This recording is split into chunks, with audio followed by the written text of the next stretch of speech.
وصل على رسوله الكريم أما بعد قال النبي صلى الله تعالى عليه وسلم يا أبا هريرة تعلم القرآن وعلمه الناس ولا تزال كذلك حتى يأتيك الموت فإن أتاك الموت وأنت كذلك حجت الملائكة على قبرك كما يحج المؤمنون إلى بيت الله الحرام.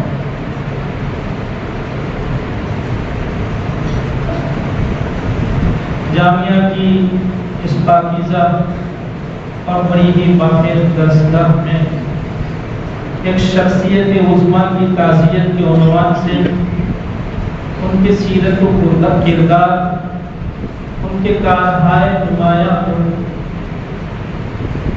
سننے اور کہنے کے لیے، تذکروں کے لیے جمع میرے بزرگوں اور بھائیوں، در حقیقت یہ شخصیت کوئی تاریخ نویس شخصیت نہیں تھی جن کو کہا جائے گا تاریخ نویس نہیں، تاریخ ساز شخصیت. اللہ تعالیٰ حضرت کو ہماری طرف سے بہت جزائے خیر عطا فرمائے.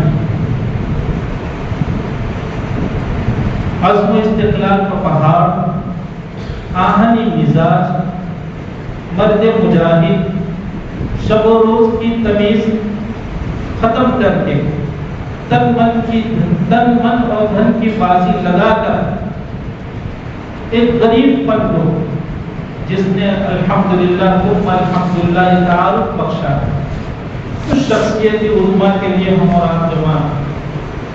سچ یہ ہے کہ ایسی شخصیت کو کہنے کے لیے عبارات اور الفاظ کم کرتے ہیں. تو یہ حقیقت واقعہ ہے. میرے بزرگوں اور بھائیوں، اکابر میں سے کسی بھی شخصیت کو کہنے کے لیے انہوں نے جن دنوں کام شروع کیا اس وقت کے حالات کا جائزہ ضروری ہوا کرتا ہے. اس وقت کے حالات کے مقتضا کو پیش نظر رکھنا ضروری ہوا کرتا ہے.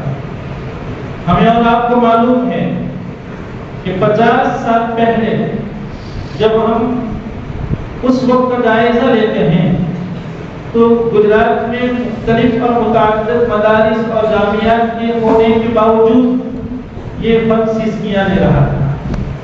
تجوید و قرات کا فن اپنے کسی مضبوط اور قوی مترجم کا متلاشی تھا. اس کا کوئی بولی بولنے والا نہیں تھا. لیکن اللہ تعالی حضرت کو ہماری طرف سے جزائے خیر عطا فرمائے کہ حضرت نے اپنے وطن اور اپنے خاندان کو بھلا کر اس فن کو حیات نو بخشنے کے لیے اپنے آپ کو فارغ فرما دیا. ہمیں یاد ہے کہ اس زمانے میں مدارس میں اگر روایت حفص رحمۃ اللہ علیہ کے علاوہ کسی اور روایت میں تلاوت کرنا ہوتا تھا تو عوام تو پوجا خواص کے مجمع میں، مدارس میں، جامعات میں یہ اعلان کرنا ہوتا تھا کہ بھائی یہ بھی قرآن کریم ہے، کوئی صاحب اس کو غلطی خیال کر کے روکنے کی کوشش نہ کرنا. یہ وہ وقت تھا.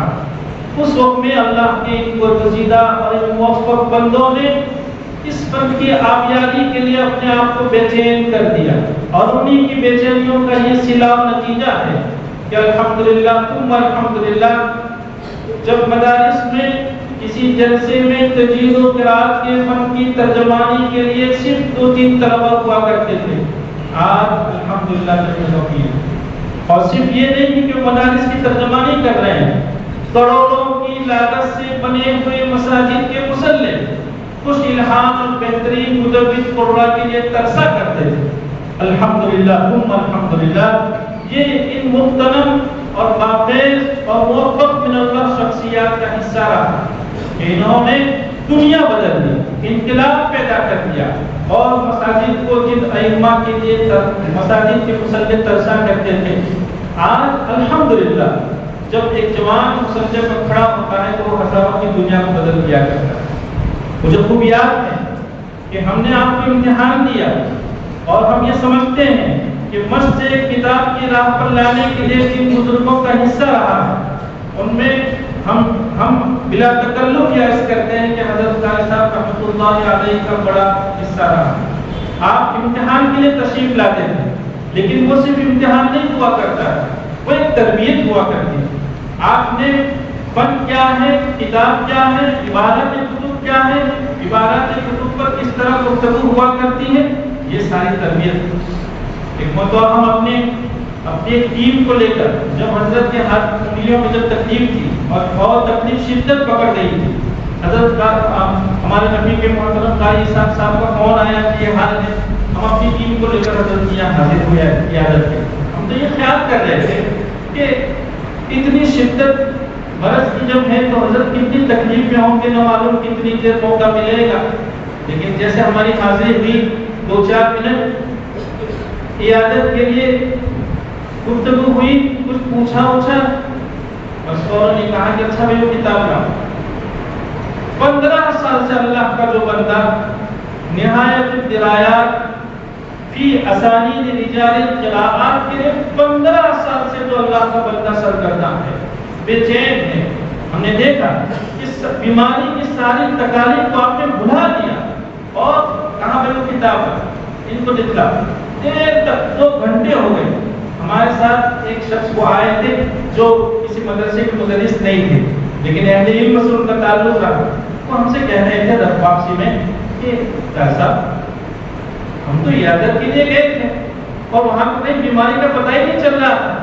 یہ وہ شخصیات تھی جنہوں نے اپنے سارے دکھ کو بھلا دیا تھا، ایک ہی دھن ان پر سوار تھی. میں اس موقع پر وقت کی قلت کے تحت علمی زمرے کو عام علمی زمرے کو اور خاص کر کے ہمارے اس فنی زمرے کو یہ پیغام دوں گا اور یہ عرض کروں گا، آپ ہمارے بھائی ہیں، ضرورت اس بات کی کہ ان شخصیات کے پاکیزہ نقوش کو اپنانے کی کوشش کریں اور ان کے خطوں اور ان کے ساتھوں میں کسی قیمت کسی انداز میں اپنے آپ کو ڈھالنے کی کوشش کریں. یہ جامعہ داخل کی بہت پاکیزہ باقاعدہ درسگاہ، اس کی مرکزیت، اس کے امتیاز کو جیسے کہ اکابر میں باقی رکھا ہے اور اس میں غیر معمولی اضافے کی اکابر عمر بھر کوششیں فرماتے رہے. اب یہ ہمارا فریضہ بنے گا کہ ہم صرف فن کی آبیاری نہیں بلکہ ادارے کے ساتھ مطلع کی وفاداری کی وفاداری، بلکہ آپ بھائیوں سے اور قرآن کی برادری سے عام مطلب ہم یہ درخواست کریں گے. دیکھیے کل تک اللہ کے یہ ایک نفوس بندے تھے، باکمال بندے تھے، پر کی ساری مشکلات کے حل ان کی یہاں ہوا کرتا تھا. اب یہ ذمہ داری ہمارے آپ کے سر آ رہی ہے. اس لیے ضرورت اس بات کی ہے کہ جیسے ہمارے اکابر نے شب و روز کی تمیز ختم کی، راتوں میں دیر تک جاگنا اپنے لیے ضروری قرار دیا اور کتب بینی اور مطالعہ اور جن کا اڑنا بچھونا ہو گیا، جن کی طبیعت ثانیہ ہو گئی، اب یہ فریضہ ہمارا اپنی ذمہ آ رہا ہے. ہم اپنی مسئولیات کو محسوس کریں، خوب مل جل کر اتفاق سے اپنے بھائی کو اپنے سے بڑا بنا کر اس فن کو آگے بڑھانے کی ہم کوشش کریں گے. ہم یہ سمجھتے ہیں کہ حضرت مرحوم سے صحیح معنی میں عقیدت اور محبت کا مقتضا ہی یہ ہے کہ ان کے مشن کو نہ صرف ہم آگے بڑھائیں، ہم حد تک مقدور اس کی تقویت کی کوشش کریں. میں اس موقع پر آپ سب بھائیوں کا، ان بزرگوں کا شکر گزار ہوں کہ آپ نے تعزیت کی اس بابرکت اور پاکیزہ مجلس میں مجھ ناقص کو یاد فرمایا. اللہ تعالیٰ آپ کی میزان عمل میں فرمائے اور حضرت کو ہماری طرف سے خوب جزائے خیر عطا فرمائے، ان کے درجات کو بلند سے بلند فرمائے.